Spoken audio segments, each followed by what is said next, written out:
বলেন তো বাংলাদেশে কত পার্সেন্ট মুসলমানের দেশ? 92, 95, 99, আর কত আছে? 102-3% কোন ভাই কইবেন না? আচ্ছা একটাতে আসি, যেটা বেশি জোরে শোনা যাবে ওইটা। বাংলাদেশ কত পার্সেন্ট মুসলমানের দেশ? কিচ্ছু বুঝিনি। আচ্ছা 3-4 জনের জিগাই মানে ভাবে কত পার্সেন্ট?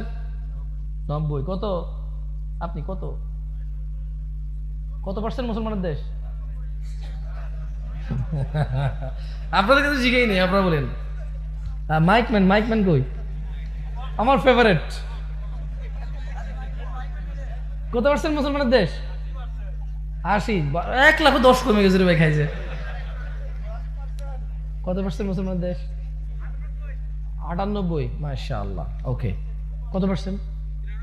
93। না, মাথা মুথা নষ্ট হয়ে যাচ্ছে। যাক, আমরা সবাই কি আল্লাহর নবীর কি? আলহামদুলিল্লাহ। তাহলে ভালো খবর আছে আমাদের জন্য। আগে কি ভালোটা শুনবেন না খারাপটা শুনবেন? আগে ভালোটা শুনবেন। না না না না, আগে খারাপটা কমু, বুঝতেছি না। এখানে লেখা আগে ভালোটা আছে, আগে ভালোটা কমু। আমি দেখে দেখে কই তো লেখা ভালোটা আছে আগে। যাই হোক, আউযু বিল্লাহি মিনাশ শাইতানির রাজিম।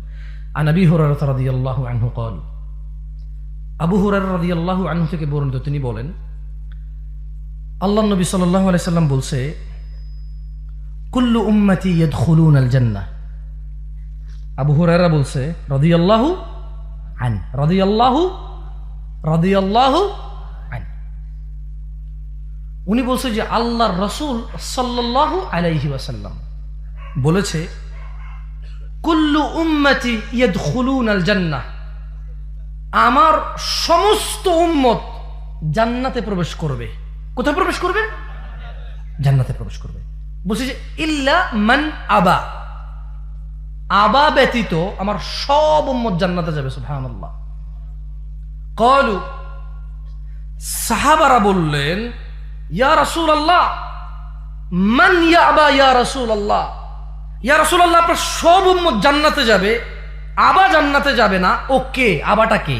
তখন আল্লাহ নবী বললেন যে মান, যে আতাআনি, আমি মুহাম্মদের অনুসরণ করে, সাল্লাল্লাহু আলাইহি ওয়াসাল্লাম, দাখালাল জান্নাহ, যে আমি মুহাম্মদ সাল্লাল্লাহু আলাইহি ওয়াসাল্লামের অনুসরণ করে সে জান্নাতে প্রবেশ করবে।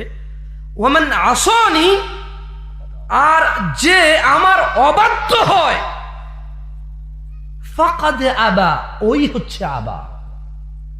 এটা হচ্ছে ভালো খবর। কোনটা? যে আল্লাহর নবীর সমস্ত উম্মত কোথায় যাবে?